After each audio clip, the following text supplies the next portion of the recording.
சுதந்திரம் அடைஞ்சதுக்கப்புறம் ஜமீன்தார்களுடைய அதிகாரம் பறிக்கப்பட்டதுக்கப்புறம் அவங்களுடைய இடமெல்லாம் வந்து உழுந்தவனுக்கா அந்த இடம் சொந்தம் அப்படிங்கிற மாதிரி ஒரு சட்டத்தை கொண்டு வந்தாங்க. அப்போ அந்த நேரத்தில் இருந்த அவங்க ஜமீன்தார்களுக்கு அடியில் இருந்தவங்களுக்கு அந்தந்த இடம் போச்சு. ஆனால் அவங்க வந்து நல்லா உண்மையான வயல் காட்டெல்லாம் கொடுக்காம தரிசு நிலத்தை தான் மக்களுக்கு கொடுத்தாங்க. அதை வந்து காமராஜர் சுதந்திரம் அடைஞ்ச உடனேயே அணைகள் கட்டி வாய்க்கால் அமைச்சு அந்த நீர் பாசனம்லாம் வசதியெல்லாம் செய்ய போய் விவசாயம் செழித்து வளர்ந்துச்சு.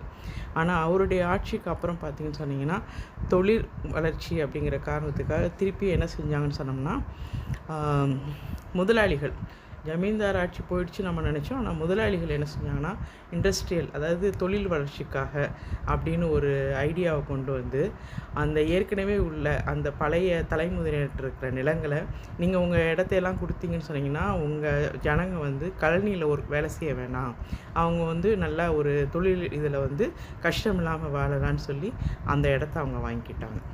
இப்போது அடுத்து என்னாச்சுன்னு பார்க்கலாம்.